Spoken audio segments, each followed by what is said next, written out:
ಆರೋಗ್ಯವೇ ಭಾಗ್ಯ ವಿಶೇಷ ಕಾರ್ಯಕ್ರಮಕ್ಕೆ ಸ್ವಾಗತ. ನಾನು ಶಿಲ್ಪಾ ರಾಜು.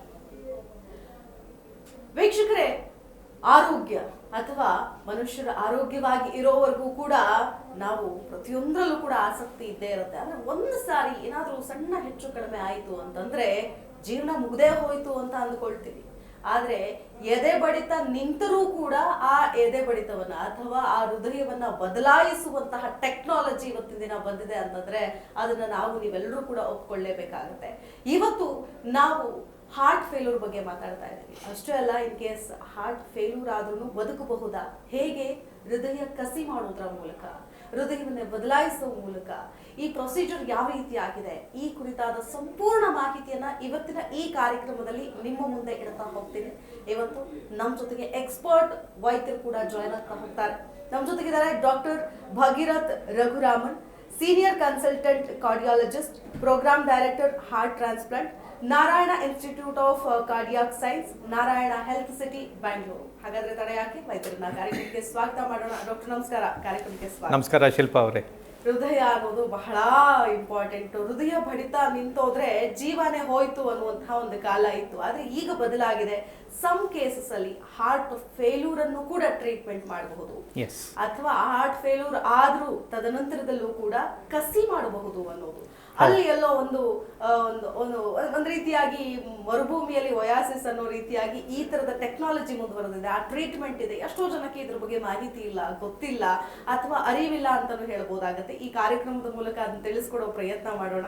ಮೊದಲನೇದಾಗಿ ಹಾರ್ಟ್ ಅಥವಾ ಹಾರ್ಟ್ ಫೇಲ್ಯೂರ್ ಯಾವ ಕಾರಣಕ್ಕಾಗತ್ತೆ, ಏನು ಹಾರ್ಟ್ ಫೇಲ್ಯೂರ್? ನಾವು ಸಾಮಾನ್ಯವಾಗಿ ಹಾರ್ಟ್ ಅಟ್ಯಾಕ್ ಕೇಳಿರ್ತೀವಿ, ಹಾರ್ಟ್ ಫೇಲ್ಯೂರ್ ಸ್ವಲ್ಪ ಕಡಿಮೆ ಅಥವಾ ಅದ್ರ ಬಗ್ಗೆ ಮಾಹಿತಿ ಇರೋದಿಲ್ಲ. ಈಗ ಹಾರ್ಟ್ ಫೇಲ್ಯೂರ್ ಅಂದರೆ ಹಾರ್ಟಿಗೆ ಸಾಕಷ್ಟು ಬ್ಲಡ್ ಪಂಪ್ ಮಾಡೋಕ್ಕೆ ಆಗ್ತಾಯಿಲ್ಲ ಸರ್ಕ್ಯುಲೇಷನ್ ಒಳಗಡೆ. ಅದು ಬೇಸಿಕಲಿ ಪಂಪ್ ಫೇಲ್ಯೂರ್. ಈಗ ಅದು ಕಾರಣ ನೋಡಬೇಕಂದ್ರೆ ಸುಮಾರಷ್ಟು ಕಾರಣ ಇವೆ. ಈಗ ಕೆಲವೊಬ್ಬರಿಗೆ ಕಂಜನೈಟಲ್ ಹಾರ್ಟ್ ಡಿಸೀಸ್ ಅಂದರೆ ಹುಟ್ಟಿದಿಂದನೇ ಹಾರ್ಟ್ ಪಂಪಿಂಗ್ ಕಡಿಮೆ ಇರ್ಬೋದು. ಕೆಲವೊಬ್ಬರಿಗೆ ಸರ್ಟನ್ ಸ್ಟೋರೇಜ್ ಡಿಸಾರ್ಡರ್ಸಿಂದ ಹಾರ್ಟ್ ಪಂಪಿಂಗ್ ಕಡಿಮೆ ಇರ್ಬೋದು. ಕೆಲವೊಬ್ಬರಿಗೆ ಹಾರ್ಟ್ ಅಟ್ಯಾಕ್ ಆದಮೇಲೆ ಸುಮಾರಷ್ಟು ಹಾರ್ಟ್ ಮಸಲ್ ಡ್ಯಾಮೇಜ್ ಆಗಿರುತ್ತೆ. ಅಂಥವರಿಗೆ ಈ ಹಾರ್ಟ್ ಪಂಪಿಂಗ್ ತುಂಬ ಕಡಿಮೆ ಇರುತ್ತೆ, ಅವರು ಹಾರ್ಟ್ ಫೇಲ್ಯೂರ್ ಸಿಮ್ಟಮ್ಸ್ ಇರುತ್ತೆ. ಇನ್ನು ಕೆಲವೊಬ್ಬರು ಡೈಲೇಟೆಡ್ ಕಾರ್ಡಿಯೋಮಯೋಪತಿ ಅಂದರೆ ಅದು ಜೆನೆಟಿಕ್ ಪ್ರಿಡಿಸ್ಪೊಸಿಷನ್, ಅದರಿಂದ ಹಾರ್ಟ್ ಪಂಪಿಂಗ್ ಕಡಿಮೆ ಇರುತ್ತೆ. ಸೊ ಸುಮಾರಷ್ಟು ಕಾರಣ ಇದೆ. ಈಗ ನಾವು ಏನು ಮಾಡ್ತೀವಿ ಅಂದರೆ ಫಸ್ಟು ನಾವು ಆ ಥರ ಪೇಷಂಟ್ ಇವ್ಯಾಲ್ಯೂಯೇಟ್ ಮಾಡುವಾಗ ಏನು ಕಾರಣ ಅಂತ ಕಂಡುಹಿಡಿಬೇಕು. ಬೇರೆ ಬೇರೆ ಕಾರಣಕ್ಕೆ ಬೇರೆ ಬೇರೆ ಥರ ಟ್ರೀಟ್ಮೆಂಟು. ಒಂದು ಸ್ಟೇಜ್ ಬಂದೇ ಬರುತ್ತೆ, ಇದಕ್ಕೆ ಇನ್ನೇನು ಮಾಡಿದರೂ ಟ್ರೀಟ್ಮೆಂಟಲ್ಲಿ ಬೇರೆ ಇಂಪ್ರೂವ್ಮೆಂಟ್ ಆಗೋ ಚಾನ್ಸ್ ಇಲ್ಲ ಅಂತ. ಆವಾಗ ನಾವು ನೆಕ್ಸ್ಟ್ ಲೆವೆಲ್ ಆಫ್ ಟ್ರೀಟ್ಮೆಂಟು ನಾವು ಪ್ರೊಸೀಡ್ ಮಾಡಬೇಕು. ಅದು ನಾನು ಮುಂದೆ ಹೇಳ್ತೇನೆ ಹೇಗೆ ಪ್ರೊಸೀಡ್ ಮಾಡೋದು ಅಂತ. ಈಗ ಸೈನ್ಸ್ ಅಂಡ್ ಸಿಂಪ್ಟಮ್ಸ್ ನೋಡ್ಕೊಂಡ್ಬೋಣ. ಯಾಕಂತಂದ್ರೆ ಮೊದಲನೇದಾಗಿ ಫಸ್ಟ್ ಸ್ಟೇಜ್ ಅಂತ ಅನ್ನೋದಕ್ಕಿಂತಲೂ ಮೊದಲನೇ ಭಾಗ ಅಂತಂದ್ರೆ ಅದು ಹಾರ್ಟ್ ಅಟ್ಯಾಕ್, ಅಲ್ಲಿಂದ ಶುರುವಾಗೋ ಚಾನ್ಸಸ್ ಇರುತ್ತೆ. ಈ ಹಾರ್ಟ್ ಫೇಲ್ಯೂರ್ ಆಗ್ತಾ ಇದೆ ಅಥವಾ ಆಗಿದೆ ಅನ್ನೋದ್ರ ಸೈನ್ಸ್ ಲಕ್ಷಣಗಳು ಅಂತ ಬಂದಾಗ ಹೇಗೆ ಗೊತ್ತಾಗುತ್ತೆ? ಅದರ ಸೈನ್ಸ್ ಅಂಡ್ ಸಿಂಪ್ಟಮ್ಸ್ ಹೇಳ್ತಾರೆ. ಸೊ ಈಗ ನಾವು ಸಿಂಪ್ಟಮ್ಸ್ ನೋಡಬೇಕಂದ್ರೆ ಸುಮಾರಷ್ಟು ಪೇಷಂಟ್ಗೆ ತುಂಬ ಸುಸ್ತಾಗಿರುತ್ತೆ, ಮತ್ತು ಫೇಶಿಯಲ್ ಪಫಿನೆಸ್ ಅಂದರೆ ಮುಖ ಊದ್ಕೊಳ್ಳೋದು, ಅಬ್ಡಾಮನ್ ಊದ್ಕೊಳ್ಳೋದು, ಕಾಲು ಊದ್ಕೊಳ್ಳೋದು. ಇದು ಬಿಕಾಸ್ ಆಫ್ ಫ್ಲೂಯಿಡ್ ಓವರ್ಲೋಡ್, ಅಂದರೆ ಈ ನಮ್ಮ ದೇಹ ಒಳಗಡೆ ಜಾಸ್ತಿ ಫ್ಲೂಯಿಡ್ ಬಿಲ್ಡಪ್ ಆಗುತ್ತೆ. ಇನ್ನು ಕೆಲವೊಬ್ಬರಿಗೆ ತುಂಬ ಎಕ್ಸಾಷನ್, ಸಣ್ಣ ಸಣ್ಣ ಕೆಲಸ ಮಾಡೋಕ್ಕೆ ಆಗಲ್ಲ, ಸುಮ್ಮನೆ ಒಂದು 10 ಅಡಿ ನಡೆಯೋದು ಕಷ್ಟ, ಮೆಟ್ಲು ಹತ್ತೋದು ತುಂಬಾ ಕಷ್ಟ, ಆ ಥರ ಸಿಂಪ್ಟಮ್ಸ್ ಇರುತ್ತೆ. ಸೈನ್ಸ್ ನೋಡಿದರೆ ಪೇಷಂಟ್ಗೆ ಫೇಶಿಯಲ್ ಪಫಿನೆಸ್ ಇರುತ್ತೆ, ವೇನ್ಸ್ ಎನ್ಗಾರ್ಜ್ಮೆಂಟ್ ಇರುತ್ತೆ, ಅಬ್ಡಾಮನ್ ಊದ್ಕೊಂಡಿರುತ್ತೆ, ಲಿವರ್ ಎನ್ಲಾರ್ಜ್ಮೆಂಟ್ ಇರುತ್ತೆ. ಲಿವರ್ ಎನ್ಲಾರ್ಜ್ಮೆಂಟ್ ಏನಕ್ಕೆ ಅಂದರೆ ಹಾರ್ಟ್ ಪಂಪಿಂಗು ಸಾಕಷ್ಟು ಆಗ್ತಾಯಿಲ್ಲ, ಅದು ವೇನ್ಸಲ್ಲಿ ಬ್ಯಾಕ್ ಪ್ರೆಷರ್ ಕಾಸ್ ಮಾಡಿ ಲಿವರ್ ಎನ್ಲಾರ್ಜ್ಮೆಂಟ್ ಆಗುತ್ತೆ. ಕಾಲು ಊದ್ಕೊಂಡಿರುತ್ತೆ, ತುಂಬಾ ಸುಸ್ತು. ಪೇಷಂಟ್ ಯಾವಾಗಲೂ ಮಲ್ಕೊಂಡೇ ಇರ್ತಾರೆ, ಅವ್ರಿಗೆ ಎದ್ದು ordinary work including going to day requirement, rest room, ಅದೂ ತುಂಬ ಕಷ್ಟ ಆಗುತ್ತೆ. ಸೊ ಈ ಥರ ಪೇಷಂಟು ಸಿಂಪ್ಟಮ್ಸ್ ಪ್ರೆಸೆಂಟ್ ಆದಾಗ ನಾವು ಫರ್ದರ್ ಅನಾಲಿಸಿಸ್ ಮಾಡಿ, ಫರ್ದರ್ ಇವ್ಯಾಲ್ಯೂಯೇಷನ್ ಮಾಡಿ ಈ ಪೇಷಂಟ್ಗೆ ಹಾರ್ಟ್ ಫೇಲ್ಯೂರ್ ಇದೆಯಾ ಅಂತ ನಾವು ಅಸೆಸ್ಮೆಂಟ್ ಮಾಡ್ತೇವೆ. ಸೊ ಈಗ ಬೇಸಿಕಲಿ ಟೈಪ್ಸ್ ನೋಡಬೇಕಂದ್ರೆ ಹಾರ್ಟಲ್ಲಿ 2 ಭಾಗ ಇದೆ, left heart, right heart. So you can have left heart failure, you can have right heart failure. Apart from that normal heart function ಅಂದರೆ we go by what is called left ventricular ejection fraction, ಅಂದರೆ ಎಷ್ಟು pumping capacity ಇದೆ ಅಂತ. Normal value around 55 to 60. ಈಗ when you say what is mild heart failure, moderate heart failure and severe heart failure, it depends EF ಎಷ್ಟು ಅಂತ.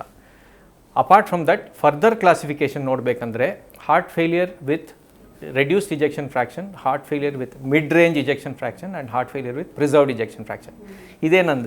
ಏನಂದರೆ heart failure with reduce ejection fraction ಅಂದರೆ heart function less than 40%, mid range ಅಂದರೆ 40 to 49 and above 50 is heart failure with preserved ejection fraction.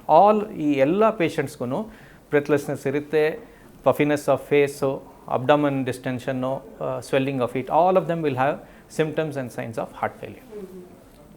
So ಹೃದಯ ಕಸಿ ಅನ್ನೋ ವಿಚಾರ ಬಂದಾಗ ಟ್ರಾನ್ಸ್ಪ್ಲಾಂಟೇಷನ್, ಈಗಷ್ಟೇ ವ್ಯಾಲೆಂಟೈನ್ಸ್ ಡೇ ಮುಗೀತು, ನಾನು ಹೃದಯ ಕೊಟ್ಬಿಡ್ತಿದ್ದೀನಿ ಅಂತ ಹೇಳ್ತಿರ್ತಾರೆ. ಹೌದು, it is not possible, but heart failure ಆದಾಗ ಟ್ರಾನ್ಸ್ಪ್ಲಾಂಟೇಷನ್ ಸಾಧ್ಯ ಇದೆ ಅನ್ನೋದು. ಸೊ ಈ ಪ್ರೊಸೀಜರ್ ಯಾವ ರೀತಿಯಾಗಿದೆ, ಯಾವ ಹಂತದಲ್ಲಿ ಹೃದಯ ಕಸಿ ಮಾಡಬಹುದು? ಹೌದು, ಈಗ first when patient heart failure ಜೊತೆ ಬಂದರು ಅಂತ ಇಟ್ಕೊಳ್ಳಿ, there are several stages of treatment. ಬಂದ ತಕ್ಷಣ ಕಸಿ ಅಂತೂ ಅಲ್ಲ, ಅದು ಪೇಷಂಟ್ಗೆ ನಾವು ಕಸಿ ಮಾಡಬೇಕಂದ್ರೆ ಅದೇ ಒಂದು ದೊಡ್ಡ ಶಾಕ್ ಆಗಿರುತ್ತೆ. So we proceed through various stages of treatment. ಈಗ ಸ್ಟೇಜಸ್ ಆಫ್ ಟ್ರೀಟ್ಮೆಂಟಲ್ಲಿ ಫಸ್ಟು ಟ್ರಯಲ್ ಆಫ್ ಮೆಡಿಸಿನ್ಸ್. ಈ ಮೆಡಿಸಿನ್ಸ್ ಕೊಟ್ಟು ಸುಮಾರಷ್ಟು patient over all heart function reasonable ಆಗಿ ಇಂಪ್ರೂವ್ ಆದೆ, ಇದಕ್ಕೆ ಮೇಲೆ ಏನು ಬೇಡ, ಲೈಫ್ ಲಾಂಗ್ ಮೆಡಿಸಿನ್ಸ್ ಕಂಟಿನ್ಯೂ ಮಾಡಿದ್ರೆ ಅದೇ ಸಾಕು. Next level we try certain advance level pacemakers. ಈ ಪೇಸ್ ಮೇಕರಲ್ಲಿ ಇ ಸಿ ಜಿಯಲ್ಲಿ ಲೆಫ್ಟ್ ಬಂಡಲ್ ಬ್ರಾಂಚ್ ಬ್ಲಾಕ್ ಅಂತ ಇದ್ದರೆ ಅಂಥವ್ರಿಗೆ ಕಾರ್ಡಿಯಾಕ್ ರೀಸಿಂಕ್ರನೈಸೇಷನ್ ಥೆರಪಿ ಅಂತ ಅದೊಂದು special type of pacemaker, ಅದು ಹಾಕಿದರೆ ಹಾರ್ಟ್ ಫಂಕ್ಷನ್ ಇಂಪ್ರೂವ್ ಆಗೋ ಚಾನ್ಸ್ ಇದೆ. ಕೆಲವೊಬ್ಬರಿಗೆ ಈ ಲೆಫ್ಟ್ ಬಂಡಲ್ ಬ್ರಾಂಚ್ ಬ್ಲಾಕ್ ಆಗಲ್ಲ ಅಂದರೆ ಕಾರ್ಡಿಯಾಕ್ ಕಾಂಟ್ರಾಕ್ಟಿಲಿಟಿ ಮಾಡ್ಯುಲೇಷನ್ ಅಂತ different type of pacemaker ಇದೆ. ಇನ್ನು ಕೆಲವೊಬ್ಬರಿಗೆ ಆ ಲೆಫ್ಟ್ ಬಂಡಲ್ ಬ್ರಾಂಚ್ ಬ್ಲಾಕ್ ಇಲ್ಲವೇ ಇಲ್ಲ, ಜಸ್ಟ್ ಟು ಸೇವ್ ಲೈಫ್ ಅಂದರೆ we put an automated cardioverter defibrillator AICD. So this is pacemaker base therapy. Next level ಈ cardiac ರೀಸಿಂಕ್ರನೈಸೇಷನ್ therapy 100 ಜನಕ್ಕೆ ಮಾಡಿದರೆ 30%, 33% ಅವರಿಗೆ ಕಂಪ್ಲೀಟ್ಲಿ ಇಂಪ್ರೂವ್ ಆಗಿ ನಾರ್ಮಲ್ ಆಗುತ್ತೆ. ಇನ್ನು ನೆಕ್ಸ್ಟ್ 33, ನೆಕ್ಸ್ಟ್ 1/3 ಆಫ್ ದ ಪೇಷಂಟ್ಸ್ಗೆ ಪಾರ್ಷಿಯಲ್ ರಿಕವರಿ ಆಗುತ್ತೆ. ಲಾಸ್ಟ್ 1/3 ಪೇಷಂಟ್ಗೆ ರಿಕವರಿ ಆಗೋದೇ ಇಲ್ಲ. ಸೊ ಈ ಥರ ಪೇಷಂಟ್ಸ್ಗೆ we go to further next level of treatment. ಅದೇನಪ್ಪ ಅಂದರೆ either heart transplant or ventricular assist device. ನಾವು first let's talk about heart transplant. Heart ಟ್ರಾನ್ಸ್ಪ್ಲಾಂಟ್ಗೆ ಕೆಲವೊಂದು we do certain test. Predominantly we do what is called as, starting from basic ECG, echo, CT scan, cardiac MRI, the perfusion scan, adella ಮಾಡಿ finally we do what is called as right heart cardiac catheterization study. ಇದೇನಂದರೆ we send a small catheter into the heart. ಇದರಲ್ಲಿ ನಾವು right side heart pressure ಎಷ್ಟು ಅಂತ assessment ಮಾಡ್ತೇವೆ.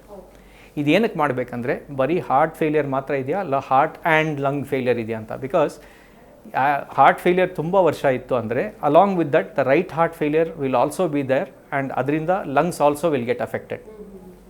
ಈ ಥರ ಪೇಷಂಟ್ಗೆ advance stage ಇದ್ದರೆ ಹಾರ್ಟ್ ಆ್ಯಂಡ್ ಲಂಗ್ ಟ್ರಾನ್ಸ್ಪ್ಲಾಂಟ್ ಬೇಕಾಗ್ಬೋದು, ಇಲ್ಲಾಂದರೆ ಹಾರ್ಟ್ ಟ್ರಾನ್ಸ್ಪ್ಲಾಂಟ್ ಒಂದೇ ಸಾಕು. ಸೊ ಈ ಅಸೆಸ್ಮೆಂಟು ಬೇಸಿಕ್ ರಿಕ್ವೈರ್ಮೆಂಟ್. ಸೊ ಇದರಲ್ಲಿ 2 ಬೇಸಿಕ್ ಪ್ಯಾರಾಮೀಟರ್ಸ್ ನೋಡ್ತೇವೆ, ಅಂದರೆ ರೈಟ್ ಹಾರ್ಟ್ ಪ್ರೆಷರ್ ಎಷ್ಟು, ಪಲ್ಮನರಿ ವ್ಯಾಸ್ಕ್ಯುಲರ್ ರೆಸಿಸ್ಟೆನ್ಸ್ ಎಷ್ಟು. ಈ right heart pressure if the pulmonary artery pressure more than 70 ಅಥವಾ pulmonary vascular resistance more than even 3 or 4, ಈ ಥರ patient immediately not suitable for heart transplant. ಅವರನ್ನು ಮೆಡಿಸಿನಲ್ಲಿ ಆಪ್ಟಿಮೈಸ್ ಮಾಡಿ ಸ್ವಲ್ಪ ಕಂಡೀಷನ್ ಬೆಟರ್ ಆದಮೇಲೆ then we can take for a heart transplant.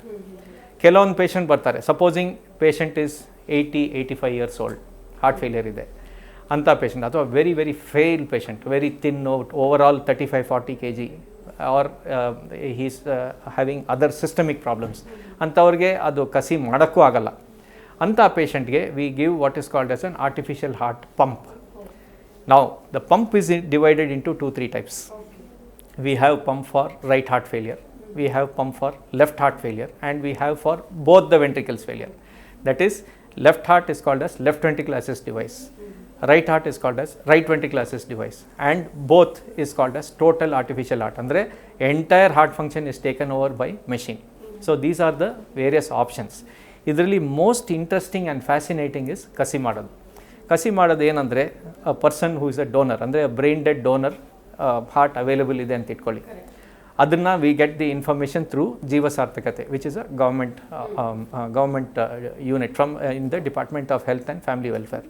ಆ ಜೀವ ಸಾರ್ಥಕತೆ ನಮಗೆ ಇನ್ಫಾರ್ಮ್ ಮಾಡ್ತಾರೆ. ಆವಾಗ we would have certain recipients who are already waiting, eligible recipients.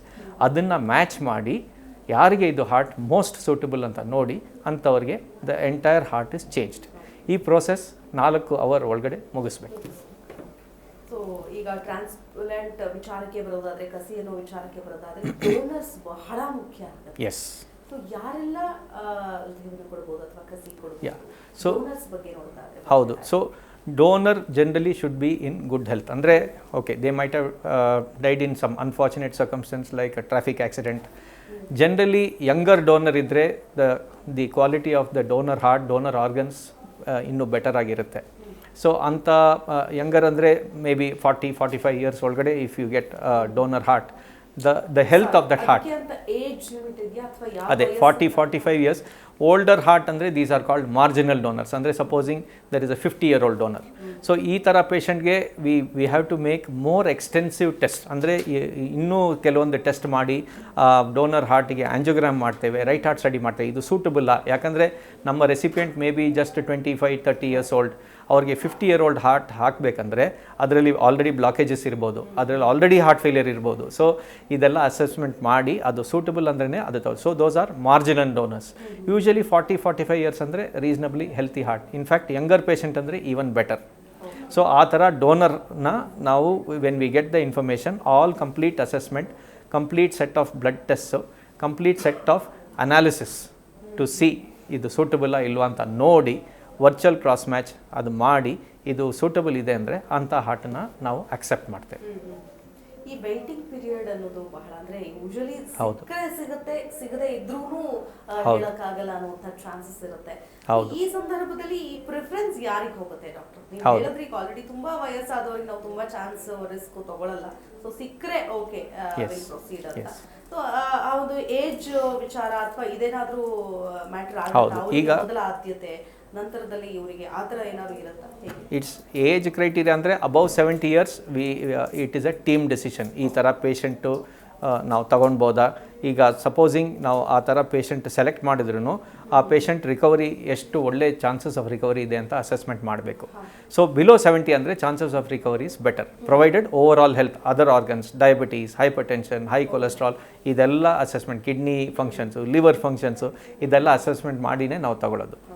Younger patient will have better chances of recovery. But ಕಸಿ ಮಾಡಬೇಕು ಅಂತ ನಾವು select ಮಾಡಬೇಕಂದ್ರೆ it goes on priority basis. ಕೆಲವೊಂದು ಪೇಷಂಟ್ ತುಂಬಾ ಸಿಕ್ಕಿರ್ತಾರೆ, ಅವ್ರಿಗೆ ಲೈಫ್ ಸಪೋರ್ಟ್ ಹಾಕಿರ್ತೇವೆ, ಎಕ್ಮೋ ಹಾಕಿರ್ತೇವೆ, ಅಲ್ಲ ಟೆಂಪ್ರರಿ ಅಸಿಸ್ಟ್ ಡಿವೈಸ್ ಅಂತ ಹಾಕಿರ್ತೇವೆ. ಆ ಥರ ಪೇಷಂಟಿಗೆ priority is always given, because ಅವ್ರು ಎಷ್ಟು ದಿನ ಬದುಕ್ತಾರೆ ಈ ಸಪೋರ್ಟ್ ಸಿಸ್ಟಮಲ್ಲಿ ಅಂತ ಹೇಳೋಕ್ಕಾಗಲ್ಲ.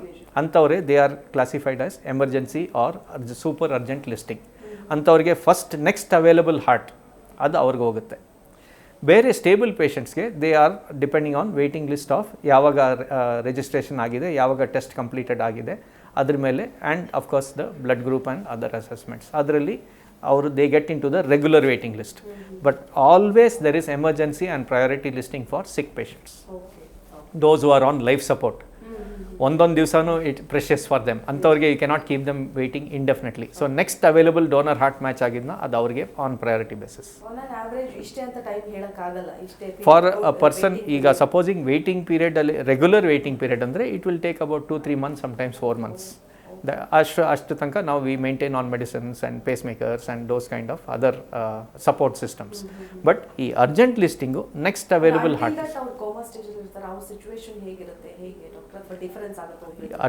ಅರ್ಜೆಂಟ್ ಲಿಸ್ಟಿಂಗ್ ಅಂದರೆ ಅವ್ರು they will be on life support systems. ಅದು ಎಲ್ಲ ಅಸೆಸ್ಮೆಂಟ್ ಮಾಡಿ, including neurological assessment. Supposing patient ಬಂದು ಕಾರ್ಡಿಯಾಕ್ ಅರೆಸ್ಟ್ ಆಗಿ ಅವ್ರ ನ್ಯೂರಲಾಜಿಕಲ್ ಸ್ಟೇಟಸ್ ನಾಟ್ ಕ್ಲಿಯರ್ ಅಂದರೆ ಅಂಥವ್ರಿಗೆ we cannot take for a heart on. The neurologist has to assess ಈ brain function is okay, neurological status is adequate. ಇಂಥವ್ರಿಗೆ heart transplant ಕಸಿ ಮಾಡಿದರೆ ಅವರು ರಿಕವರ್ ಆಗ್ತಾರೆ, ಅಷ್ಟು ಕಾನ್ಫಿಡೆನ್ಸ್ ಇದೆ. ಬೇರೆ organs also reasonably well preserved. ಅಂಥವ್ರಿಗೆ we cannot waste an organ. So it should go to the best recipient. Time, ಈ ಪ್ರೊಸೀಜರ್ ಬಗ್ಗೆ ಹೇಳೋದಾದ್ರೆ ನೀವು ಹೇಳಿದ್ರೆ ಏನು ಬೇಕು, ಡೋನರ್ಸ್ ಯಾರು ಇರ್ತಾರೆ, ಏನು ಎತ್ತ ಅಂತ. ಸರಿ, ಒಂದು ಪರ್ಫೆಕ್ಟ್ ಆಗಿರೋ ಸೂಟಬಲ್ ಆಗಿರುವಂತಹ ಡೋನರ್ ಸಿಗ್ತಾರೆ, ಈ ಕಡೆ ಪೇಷಂಟ್ ಕೂಡ ಇದ್ದಾರೆ. ಈ ಒಂದು ಪ್ರೊಸೀಜರ್ ಎಷ್ಟೊತ್ತು, ಅದು ಒಂದು ಕಡೆ ಟ್ರಾನ್ಸ್ಪೋರ್ಟೇಷನ್ ಅಂದ್ರೆ ತೆಗೆದುಕೊಂಡು ಬರೋದಾಗಿರ್ಬೋದು, ಹೈ ರಿಸ್ಕ್ ಅಂತ ಹೇಳ್ಬೋದು. ಸ್ವಲ್ಪ ಹೆಚ್ಚು ಕಡಿಮೆ ಆದ್ರೂ ಕೂಡ ಸಮಯ ಕೆಲ್ಸಕ್ಕೆ ಬರೋದಿಲ್ಲ ಅಂತ ಹೇಳಿ, ಅದಾದ್ಮೇಲೆ ಅವ್ರು ತಂದಾದ್ಮೇಲೆ ಈ ಒಂದು ಆಪರೇಷನ್ಸ್ ಪ್ರೊಸೀಜರ್ ಎಷ್ಟು ಸಮಯ ಹಿಡಿಬಹುದು, ಅದ್ರ ಬಗ್ಗೆ. ಓಕೆ, ಸೊ ಈಗ ಡೋನರ್ ಆರ್ಗನ್ ಅವೈಲೇಬಲ್ ಅಂತ ಜೀವಸಾರ್ಥಕತೆ ನಮಗೆ ಮಾಹಿತಿ ಕೊಡ್ತಾರೆ. ನಮ್ಮದು ನಮ್ಮ ಹಾಸ್ಪಿಟಲಲ್ಲಿ ರೆಸಿಪಿಯೆಂಟ್ ಇದೆ. So we have 2 separate teams. Of cardiologist and surgeon. So ಒಂದು ಟೀಮು ಡೋನರ್ ಹಾಸ್ಪಿಟಲ್ಗೆ ಹೋಗಿ ಅಗೇನ್ ಅಸೆಸ್ಮೆಂಟ್, ನಮ್ಮದು ಇನಿಷಿಯಲಿ ಅಸೆಸ್ಮೆಂಟ್ ಬಂದಿರುತ್ತೆ, ಅವ್ರದ್ದೇ ಹಾಸ್ಪಿಟಲ್ ಅದು. ನಮ್ಮ ಟೀಮ್ ಹೋಗಿ ಅಸೆಸ್ಮೆಂಟ್ ಮಾಡಿ ಒನ್ಸ್ ಅಗೇನ್ ಎಕೋ ನೋಡೋದು, if necessary angiogram, right heart study ಮಾಡಿ ನಾವು ಕನ್ಫರ್ಮ್ ಮಾಡ್ಕೊಳ್ತೇವೆ ದಿಸ್ ಇಸ್ ಸೂಟಬಲ್ ಡೋನರ್ ಅಂತ. Other team will be with the recipient. ಅವರು they will make an assessment ಈ ರೆಸಿಪಿಯೆಂಟ್, ಬಿಕಾಸ್ ನಾವು ಲಿಸ್ಟ್ ಮಾಡಿದ್ದಕ್ಕೂ ಅವ್ರು ಆನ್ ಟೇಬಲ್ ಬರೋದಕ್ಕೂ some gap will be there. ಆ ಕಂಡೀಷನ್ ಹೇಗೆ, if all the parameters are suitable, supposing ಪೇಷಂಟ್ಗೆ ಫೀವರ್ ಬಂದುಬಿಟ್ಟಿದೆ, ಕೋಲ್ಡ್ ಬಂದಿದೆ, ಸೊ ದೀಸ್ ಆರ್ ಥಿಂಗ್ಸ್, ಇದೆಲ್ಲ ನೋಡಿಕೊಂಡು when both teams agree then donor chest open ಮಾಡಿ, ಅದು ಅಯೋಟಿಕ್ ಕ್ರಾಸ್ ಕ್ಲ್ಯಾಂಪ್ ಅಂತ ಹೇಳ್ತೇವೆ. ಹಾರ್ಟ್ ತೆಗೆಯುವಾಗ ಅಯೋಟನ ಕ್ರಾಸ್ ಕ್ಲ್ಯಾಂಪ್ ಮಾಡಬೇಕು. ಆ ಕ್ರಾಸ್ ಕ್ಲ್ಯಾಂಪ್ ಮಾಡಿದಿಂದ 4 hours ಇದೆ ನಮಗೆ. ಆ ಹಾರ್ಟನ್ನ, ಡೋನರ್ ಹಾರ್ಟ್ನ ತೆಗೆದು ಪ್ರಿಸರ್ವೇಟಿವ್ ಸೊಲ್ಯೂಷನಲ್ಲಿ ಹಾಕಿ ಥ್ರೂ ಪೊಲೀಸ್ ಎಸ್ಕಾಟಲ್ಲಿ ಗ್ರೀನ್ ಕಾರಿಡೋರಲ್ಲಿ ನಾವು ರೆಸಿಪಿಯೆಂಟ್ ಹಾಸ್ಪಿಟಲ್ ತಗೊಂಡು ಬಂದು ಅದನ್ನು ನಾವು ರೆಸಿಪಿಯೆಂಟ್ ಒಳಗಡೆ the second team should connect. ಆ ಕನೆಕ್ಷನ್ಸ್ ಮುಗಿಸಿ this heart should start beating. ಅದಕ್ಕೆಲ್ಲ 4 hours ಒಳಗಡೆ ಎಲ್ಲ ಮುಗಿಬೇಕು. And most of the time ಇದು ನೈಟಲ್ಲೇ ಆಗೋದು, because by the time police declaration, ಈಗ ಸಪೋಸಿಂಗ್ ಡೋನರ್ ಏನೋ ರೋಡ್ ಆಕ್ಸಿಡೆಂಟ್ ಅದು, ಆ ಪೊಲೀಸ್ ಕ್ಲಿಯರೆನ್ಸು ಫಾರ್ಮ್ಯಾಲಿಟೀಸ್ ಮುಗಿಸಿ ಫ್ಯಾಮಿಲಿ ನಾವು ಕಸಿ ಮಾಡೋಕ್ಕೆ, ಆರ್ಗನ್ಸ್ ಡೊನೇಟ್ ಮಾಡೋಕ್ಕೆ ರೆಡಿಯಾಗಿದ್ದೇವೆ ಅಂತ ಆ ಕನ್ಸೆಂಟ್ ತಗೊಂಡು ಅದಾದಮೇಲೆ ನಮಗೆ ಮಾಹಿತಿ ಬಂದು then the process start. So usually this all happens by night or early morning. So we have 4 hours time. So ಇದು ಒಂಥರ ಕೇಳ್ತಾ ಇದ್ರೇನೆ ರೋಮಾಂಚನ ಆಗುತ್ತೆ, ಯಾವ ರೀತಿಯಾಗಿ ಸಾಧ್ಯ ಆಗುತ್ತೆ. ಇಟ್ಸ್ ಆಲ್ ಹೌದು ಮೆಡಿಕಲಿ ಮಿರಾಕಲ್ ಅಂತ ಹೇಳ್ಬೋದು, ಅಥವಾ ಒಂದು ಚಾಲೆಂಜಿಂಗ್ ಟಾಸ್ಕ್ಗಳು ಅಂತ ಹೇಳ್ಬೋದು. ಡಾಕ್ಟರ್, ನೀವು ಅಂದ್ರೆ ಈವರೆಗೂ ಮಾಡಿರೋದ್ರಲ್ಲಿ ಒಂದು ಚಾಲೆಂಜಿಂಗ್ ಒಂದು ಉದಾಹರಣೆ ಅಂತ ಕೊಡೋದಾದ್ರೆ? ಸುಮಾರಷ್ಟು ಚಾಲೆಂಜಸ್ ಇದೆ. Almost every case is a challenge, every case is unique. But ನಾವು 4 hours. ಬಟ್ ನಮ್ಮ ವೆರಿ ಫಸ್ಟ್ ಪೇಷಂಟು, ಅವರು he had cardiac arrest in our Indiranagar unit. Cardiac arrest ಆಗಿ from there he was transported on life support system to main ನಾರಾಯಣದಲ್ಲಿ. ಅದು ಬಂದು CCU ಅಲ್ಲಿ we put the patient on life support system. Within 4 hours donor heart was available in our own unit. So as per the Jeevasarthakathe allocation ನೋಡಿದರೆ luckily ನಮ್ಮದೇ turn ಇತ್ತು, plus this man was urgent listed. So he had cardiac arrest, he woke up with new heart. So that is a real miracle. ಆ ಥರ ಸುಮಾರಷ್ಟು cases ಇದೆ. We had so many patients. In fact ನಮ್ಮ patient Shriram Satish ಅಂತ, he came with very advanced heart failure. He has won the gold medal in Transplant Olympics this year. So that is the effort and that is the capability that is possible by this transplant program. We have done almost more than 100 cases of cardiac transplant. Every story is a miracle. Doctor, ಎಲ್ಲರದು ಒಂದು ಪ್ರಶ್ನೆ ಏನು ಅಂತಂದ್ರೆ, ಹೌದು ನಾವು ಇಷ್ಟೆಲ್ಲ ಕಷ್ಟಪಡ್ತೀರಿ, ನೀವು ಇಷ್ಟೆಲ್ಲ ಕಷ್ಟಪಡ್ತೀರಿ, ಒಂಥರ ವೈದ್ಯ ಲೋಕಕ್ಕೆ ಸವಾಲು ಅಂತ ಹೇಳ್ಬೋದು ಈ ಒಂದು ಪ್ರೊಸೀಜರ್ ಮಾಡೋದು. ಒಬ್ಬರಿಂದ ತಗೊಂಡು ಆರ್ಗನ್, ಅದು ಕೂಡ ನೀವು ಹೇಳೋ ಪ್ರಕಾರ ಎಲ್ಲ ಎಸ್ಕಾಟ್, ಪೊಲೀಸ್ ಎಸ್ಕಾಟ್, ಮತ್ತೊಂದು ಈ ಚಾಲೆಂಜಿಂಗ್ ಸಂಗತಿ ಆದ ಮೇಲೆ ಸರ್ವೈವಲ್ ಅದು ಒಂದು ಬಿಗ್ ಕ್ವೆಶನ್ ಅಂತ ಹೇಳ್ಬೋದು. ಸೊ ನೀವು ಆಲ್ರೆಡಿ ಎಲ್ಲ ಚೆಕ್ ಮಾಡಿರ್ತೀರಿ, ಹೌದಾ ಅಲ್ಲ, ಆಗತ್ತಾ ಇಲ್ವಾ, ಬ್ರೈನ್ ಫಂಕ್ಷನಿಂಗ್ ಅದೆಲ್ಲವೂ ಕೂಡ ಟೆಸ್ಟ್ ಮಾಡಿರ್ತೀರಿ. ಸೊ ಅದೆಲ್ಲ ಓಕೆ, ಓನ್ಲಿ ಹಾರ್ಟ್ ಫೇಲ್ಯೂರ್ ಅಷ್ಟೇ, ಸೊ ಅದನ್ನ ಕಸಿ ಮಾಡಿದ್ರೆ ಉಳಿತಾರೆ ಅನ್ನೋದು ಇರುತ್ತೆ. ಬಟ್ ಆದ್ರೂ ಅಲ್ಲೂ ಚಾಲೆಂಜಸ್ ಇರುತ್ತೆ. ಯಾವ ರೀತಿಯಾಗಿರುತ್ತೆ, ಬದುಕುಳಿಯುವಂತಹ ಚಾನ್ಸಸ್ ಎಷ್ಟಿರುತ್ತೆ? Usually heart transplant in international statistics ನೋಡಿದರೆ ಅಬೌಟ್ 20-25 years ಬದುಕ್ಬೋದು after a heart transplant. Patient variables ಇರುತ್ತೆ. ಮೆನಿ ಟೈಮ್ಸ್ ಆ ಪೇಷಂಟು ಟ್ರಾನ್ಸ್ಪ್ಲಾಂಟ್ ಆದಮೇಲೆ they may develop other problems, diabetes, hypertension and other problems. So ಅಂಥವ್ರಿಗೆ maybe life span ಸ್ವಲ್ಪ ಕಡಿಮೆ ಆಗ್ಬೋದು. But on an average 20-25 years ಬದುಕ್ಬೋದು. ನಮಗೇನಂದರೆ ಆ 20-25 years ಅಷ್ಟು ಬದುಕಿದ್ರೆ there will be so much of advancement in science. It may be possible ನಮ್ಮದೇ ಹಾರ್ಟ್ನ ಕ್ಲೋನ್ ಮಾಡಿ we can have another replacement ready by that time. The whole idea is 20-25 years is good level of independence for the patient. ಈ operation ಅಂದ್ರೆ ಈಗ transplantation ಆಗೋ ಟೈಮಲ್ಲಿ, surgery ಟೈಮಲ್ಲಿ ಏನಾದರೂ ಆಗೋ ಚಾನ್ಸಸ್ ಇರುತ್ತಾ, ಅಥವಾ ಕಂಪ್ಲೀಟ್ ಆಗಿ ಸಕ್ಸಸ್ಫುಲ್ ಆಗತ್ತಾ ಎಲ್ಲವೂ ಕೂಡ? ಆದರೆ ಆಲ್ಮೋಸ್ಟ್ ಇದೆಲ್ಲ ನಾವು ಆಲ್ ದ ಟೆಸ್ಟ್ ಮಾಡಿ ಮ್ಯಾಚ್ ಆಗಿಬಿಟ್ಟು ಎಲ್ಲ ನಾವು ಪ್ಯಾರಾಮೀಟರ್ಸ್ ಮ್ಯಾಚ್ ಮಾಡಿನೇ ಮಾಡೋದು. So margin for error is very very small. Even then, as per protocol, some support medicines for blood pressure and backup pacemaker ನಾವು ಹಾಕ್ತೇವೆ. Because heart from a complete stopped condition ಮತ್ತೆ restart ಮಾಡಿ it starts in a new body. So ಅದಕ್ಕೆ as a backup these things are given. But usually 3 ದಿವಸ 4 ದಿವಸ ಅಲ್ಲಿ ಅವ್ರ complete stability ಆಗಿ we can take off all the supports and patient can start walking in 3-4 days. So ಈ survival ಆಗ್ತಾರೆ, ಬದುಕುಳಿತಾರೆ, ನೀವು ಹೇಳಿದ್ರಿ 20-25 ಇಯರ್ಸ್ 20-25 years ಚಾನ್ಸಸ್ ಇರುತ್ತೆ ಅಂತ ಹೇಳಿ, ಎಲ್ಲವೂ ನಾರ್ಮಲ್ ಆಗಿತ್ತು ಅಂತಂದ್ರೆ. ಸೊ ಎಲ್ಲರ ಪ್ರಶ್ನೆ, ನಾರ್ಮಲ್ ಡೇ ಟು ಡೇ ಲೈಫಿಗೆ ನಾವು ಹೋಗ್ಬೋದಾ? ನೀವು ಆಲ್ರೆಡಿ ಒಂದು ಎಕ್ಸಾಂಪಲ್ ಕೂಡ ಕೊಟ್ರಿ ಒಲಿಂಪಿಕ್ಸ್ದು, ಬಟ್ ಎಲ್ರಿಗೂ ಒಂದು ಇದಿರುತ್ತೆ, ಸೊ ಇದೆಲ್ಲ ಆದ್ಮೇಲೆ ನಾನು ಮತ್ತೆ ಡೇ ಟು ಡೇ ಲೈಫಲ್ಲಿ ಹೋಗ್ಬೋದಾ, ನನ್ನ ಕೆಲಸ ಮುಂದುವರಿಸ್ಬೋದಾ, ಆಯ್ತಾ ಕರಿಯರ್ ಮುಂದುವರಿಸ್ಬೋದಾ, ಅಥವಾ ಎಲ್ಲರ ಜೊತೆಗೆ ನಾನು ಆರೋಗ್ಯವಾಗಿರೋದಕ್ಕೆ ಸಾಧ್ಯನಾ, ಓಡ್ಬೋದಾ, ನಡಿಬೋದಾ, ಈ ಥರ. ಸೊ ಆ ನಾರ್ಮಲ್ ಲೈಫ್ ಬಗ್ಗೆ ಏನು ಹೇಳಿ? ಏನೇನು ಅದುವರೆಗೆ ಮಾಡೋಕ್ಕಾಗಲಿಲ್ವೋ ಅದೆಲ್ಲ ಮಾಡೋಕ್ಕಾಗುತ್ತೆ.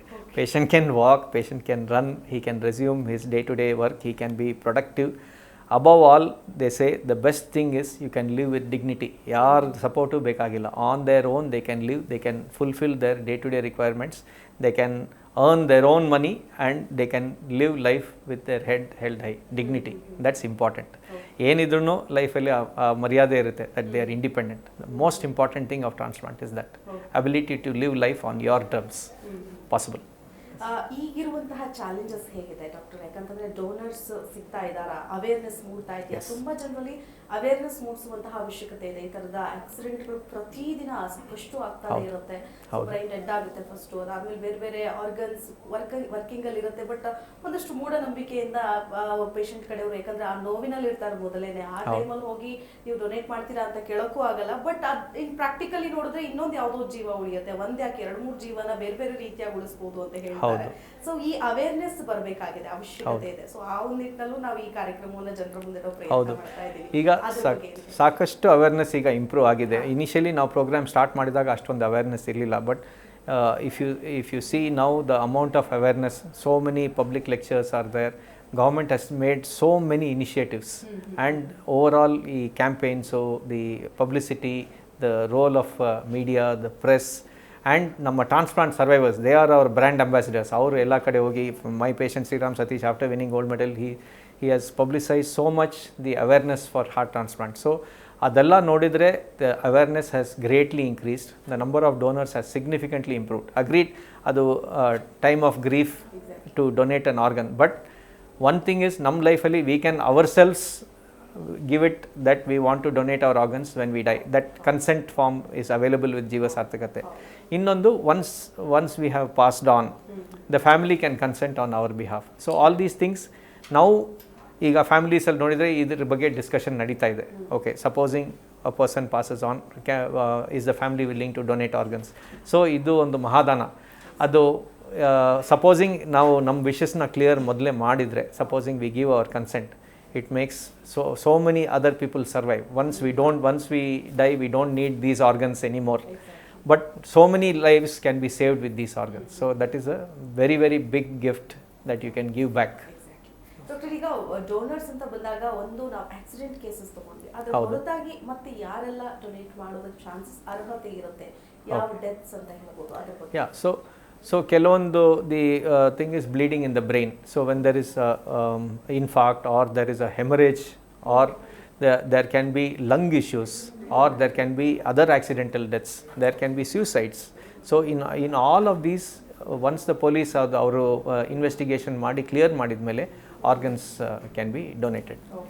ಸೊ ಯಾರು ಬೇಕಾದರೂ ಯಾವ ವಯಸ್ಸಿನಲ್ಲಿ ಬೇಕಾದರೂ ಇದನ್ನ ಅಂದ್ರೆ ಡೊನೇಟ್ ಮಾಡಬಹುದಾ? ಕರೆಕ್ಟ್, ಬಿಕಾಸ್ ಈಗ it depends on, supposing we want to take heart, ಅದು we have a cut off 40-45 years, plus marginal ಡೋನರ್ಸ್ಗೆ we do the more extensive testing, angiogram, right heart study ಮಾಡಿ, then we will accept. But there are also other organs of the body, donor age ಆದ್ರೂ, like cornea can be at any age. So those kind of things. So other organs, somebody will always benefit. So you can donate the skin of the bones can be used, cartilages can be used. So multiple things one person can donate at the time of death. So depending on the age, depending on the requirement, the team will assess ಯಾವುದು suitable ಇದೆ ಅಂತ ಅದನ್ನು ತಗೊಳ್ತಾರೆ. So ಹೃದಯ ಮೊದಲು function ಆಗೋದೇ ಅಂದ್ರೆ ತಾಯಿ ಒಳಗಡೆ ಇದ್ದ ಸಂದರ್ಭದಲ್ಲಿ, ಗರ್ಭದಲ್ಲಿ ಇದ್ದಾಗ ಶುರು ಆಗೋದೇ ಹೃದಯ ಬಡಿತ. ಆದ್ರೆ ಆ ಹೃದಯ ಬಡಿತ ನಿಂತ್ರೂ ಕೂಡ ಮತ್ತೆ ಹೃದಯ ಬಡಿತ ಶುರು ಮಾಡಬಹುದು, ಅದು ಕಸಿ ಮಾಡೋ ಮೂಲಕ ಅಂತ ಹೇಳಿ ಈ ಸಕ್ಸಸ್ಫುಲ್ ಸ್ಟೋರೀಸ್ ಹೇಳಿದ್ರಿ. ಈ ಸಂದರ್ಭದಲ್ಲಿ ಏನಾದ್ರು ಚಾಲೆಂಜಸ್ ಏನಾದ್ರು ಇರುತ್ತೆ ಡಾಕ್ಟರ್, ಅವರಿಗೆ ಎದುರಾಗುವಂತಹ ಸವಾಲುಗಳು, ಅಥವಾ ಒಂದಷ್ಟು ಮೇಂಟೆನೆನ್ಸ್, ಅಥವಾ ಏನೆಲ್ಲ ಒಂದು ಲೈಫ್ ಸ್ಟೈಲ್ ಚೇಂಜಸ್ ಮಾಡ್ಕೊಳ್ಳೋ ಅವಶ್ಯಕತೆ ಇರುತ್ತಾ, ಅದ್ರ ಬಗ್ಗೆ ಹೇಳಿ? Yes. So now when first of all the cost, initial cost of a heart transplant, ಅದು ಅಫ್ಕೋರ್ಸ್ ಗೌರ್ಮೆಂಟು ಸುಮಾರಷ್ಟು ಸಬ್ಸಿಡೈಸ್ ಮಾಡಿದೆ, ಮೆಡಿಸಿನ್ ಸಬ್ಸಿಡೈಸ್ ಮಾಡಿದ್ದಾರೆ, ಆ್ಯಂಡ್ ಆಲ್ಸೋ ದ ಪ್ರೋಸೆಸ್ ಸುಮಾರಷ್ಟು ಸಿಂಪ್ಲಿಫೈ ಆಗಿದೆ. ಇನ್ನೊಂದು ಏನಂದರೆ ಮಂತ್ಲಿ ಮೆಡಿಸಿನ್ಸ್ ಆರ್ ರಿಕ್ವೈರ್ಡ್. ಈ ಇಮ್ಯುನೋಸಪ್ರೆಷನ್ ಮೆಡಿಸಿನ್ಸ್ ಅಂತ ಅದು ಕಂಟಿನ್ಯೂ ಮಾಡಬೇಕು. Many times it's about between 10,000 to 15,000 rupees every month. And ಈ patients with heart failure they would have stopped working. ಈಗ ಮತ್ತೆ ಅಂತ ಅಫೋರ್ಡ್ ಮಾಡೋದು, ಸೊ ಒಳ್ಳೆ ಸಪೋರ್ಟ್ ಸಿಸ್ಟಮ್ ಬೇಕಾಗುತ್ತೆ. ಅಫ್ಕೋರ್ಸ್ ಈ ಒನ್ಸ್ ಹಾರ್ಟ್ ಟ್ರಾನ್ಸ್ಪ್ಲಾಂಟ್ ಆದಮೇಲೆ all my patients have started working, they are earning well, they are doing well, they can support themselves. But ಆ ಪೀರಿಯಡಲ್ಲಿ critical financial support ಬೇಕೇ ಬೇಕು, ಎಮೋಷ್ನಲ್ ಸಪೋರ್ಟ್ ಬೇಕೇ ಬೇಕು. Because from recovery time, from being bedridden for many months, ಅದಾದಮೇಲೆ ಮತ್ತೆ to get back to life and get into society, plus immunosuppression medicines ತಗೊಳ್ತಾ ಇರ್ತಾರೆ. So common cold, common infections, something like COVID, something like viral infection, they are exposed to society. ಈಗ continuously ಒಂದು you cannot sit in one room. You when they ಅವರು ಮತ್ತೆ ಕೆಲಸ ಶುರು ಮಾಡಿದಾಗ you will be going to work with the colleagues. Somebody may have cough, somebody may have cold, so they are exposed to all of these. So that again becomes a challenge. Apart from that, getting back to quality work, every organization wants their employee to be the best. So with their medical problems, they have to match that also. Of course, adadmele certain other things like long immunosuppression medicines has got certain long term side effects. Some of them may become diabetic, some of them may develop cancers over many years. So adike monitor ಮಾಡ್ತಾ ಇರಬೇಕು. Plus most important is rejection of the transplanted organ. ಏನಿದ್ರೂ ಅದು ಇನ್ನೊಬ್ಬರ organ. So ಅದಕ್ಕೆ ನಾವು monitor ಮಾಡ್ತಾ ಇರ್ತೇವೆ. 3 ತಿಂಗಳಿಗೆ ಒಂದ್ಸಲ, 6 ತಿಂಗಳಿಗೆ ಒಂದ್ಸಲ ಬಯಾಪ್ಸಿ ಮಾಡ್ತೇವೆ.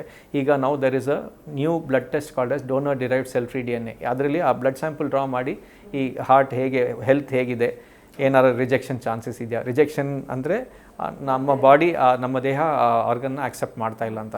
ಸೊ ಅದಕ್ಕೆ ಮೆಡಿಸಿನ್ಸ್ನ ಮತ್ತೆ ರಿವೈಸ್ ಮಾಡಿ, ಡೋಸ್ ಮಾಡಿಫೈ ಮಾಡಿ ಇನ್ನೂ ಹೈಯರ್ ಡೋಸೇಜ್ ಕೊಡ್ತೇವೆ. ಸೊ ಇದು ಪೀರಿಯಾಡಿಕ್ ಆಗಿ ಮಾನಿಟರ್ ಮಾಡಬೇಕು. ಒಂದು at the end of 1 year ಈ ಟೆಸ್ಟ್ ಅಷ್ಟೊಂದು ಏನು ಬೇಕಾಗಿಲ್ಲ. 5 ವರ್ಷ ಮುಗೀತು ಅಂದರೆ ಅದೇ ದೊಡ್ಡ ದಟ್ ಈಸ್ ಲೆವೆಲ್ 1. ಮತ್ತು up to 5 years we do intermittent testing. 5 ವರ್ಷ ಮುಗ್ದೋಯ್ತು ಅಂದರೆ further biopsies are not required. Maybe 6 months 1 yearಗೆ ಒಂದ್ಸಲ ಟೆಸ್ಟಿಂಗ್ ಮಾಡಿದ್ರೆ ಅದೇ ಸಾಕು. ಓಕೆ ಡಾಕ್ಟರ್, ನಿಜಕ್ಕೂ ನನಗೆ ಕೇಳೋದಕ್ಕೆ ಎಷ್ಟು ಕುತೂಹಲ ಅನಿಸ್ತು. ಅದರ ಜೊತೆಗೆ ಒಂದಷ್ಟು ಚಾಲೆಂಜಿಂಗ್ ಸಂಗತಿಗಳನ್ನು ನೀವು ಹೇಗೆ ಫೇಸ್ ಮಾಡ್ತೀರಿ ಅನ್ನೋದನ್ನು ತಿಳಿಸ್ಕೊಟ್ಟಿದ್ದೀರಿ ನಮ್ಮ ಕಾರ್ಯಕ್ರಮದ ಮೂಲಕ. ಅಂತಿಮವಾಗಿ ಏನು ಹೇಳ್ತೀರಿ ಡೋನರ್ಸ್ಗಾಗಿರ್ಬೋದು ಅಥವಾ ಟ್ರೀಟ್ಮೆಂಟ್ ಹಾರ್ಟ್ ಫೇಲ್ಯೂರಿಂದ ಜೀವನನೇ ಮುಗಿದೋಯ್ತು ಅಂತ ಅಂದ್ಕೊಂಡಿರ್ತಾರೆ, ಸೊ ಅಂಥವ್ರಿಗೂ ಕೂಡ ಜೀವ ಬರೆಸಿ ನಾರ್ಮಲ್ ಡೇ ಟು ಡೇ ಲೈಫಿಗೆ ತರುವಂತಹ ಪ್ರಯತ್ನಗಳನ್ನು ಮಾಡ್ತಾ ಇದ್ದೀರಿ, ಆ ಮೂಲಕ ಏನು ಹೇಳ್ತೀರಿ? ಹೌದು, ಈಗ ಹಾರ್ಟ್ ಫೇಲಿಯರ್ ಅಂದರೆ ಸುಮಾರಷ್ಟು ಪೇಷಂಟ್ ಅಂದ್ಕೊಳ್ತಾರೆ ಇದು ಲೈಫ್ ಮುಗಿದೋಯ್ತು, ಇನ್ನೂ ಬದುಕೋ ಚಾನ್ಸಸ್ ತುಂಬ ಕಡಿಮೆ ಅಂತ. But starting from medicines to modified pacemakers to assist devices, ventricular artificial battery pump. ಈ ಪಂಪಲ್ಲಿ you have to charge it every 11 hours. It gives 10 liters cardiac output. 10 liters cardiac output means like an Olympic champion. ಅಷ್ಟು heart support and miniature devices. ಅದು ಹಾರ್ಟ್ ಒಳಗಡೆ ಆ pump ಹಾಕಿ it will pump blood to give good cardiac output. So ಅಷ್ಟು technological advance ಇದೆ. Heart ಟ್ರಾನ್ಸ್ಪ್ಲಾಂಟಲ್ಲೂ lots of advances are there. So many options are there. ಇದೆಲ್ಲ we can utilize it to the maximum and above all live quality life and live a dignified life. Okay doctor, thank you so much. ಇವತ್ತಿನ ಕಾರ್ಯಕ್ರಮಕ್ಕೆ ಬಂದು ಇಷ್ಟೆಲ್ಲ ವಿಚಾರಗಳ ಬಗ್ಗೆ ನಮ್ಮ ವೀಕ್ಷಕರಿಗೆ ತಿಳಿಸ್ಕೊಟ್ಟಿದ್ದೀರಿ. ಧನ್ಯವಾದ. ಥ್ಯಾಂಕ್ ಯು ಶಿಲ್ಪಾ ಅವರೇ. ಈ ಮಾಹಿತಿ ನಿಮಗೆ ಉಪಯುಕ್ತ ಆಯಿತು ಅಂತ ಭಾವಿಸ್ತಾ ಇವತ್ತಿನ ಆರೋಗ್ಯವೇ ಭಾಗ್ಯ ವಿಶೇಷ ಕಾರ್ಯಕ್ರಮವನ್ನು ಮುಗಿಸ್ತಾ ಇದ್ದೀನಿ. ನಮಸ್ಕಾರ. ನೋಡ್ತಾ ಇರಿ ಜೀ ಕನ್ನಡ ನ್ಯೂಸ್, ಸತ್ಯವೇ ಸುದ್ದಿಯ ಜೀವಾಳ.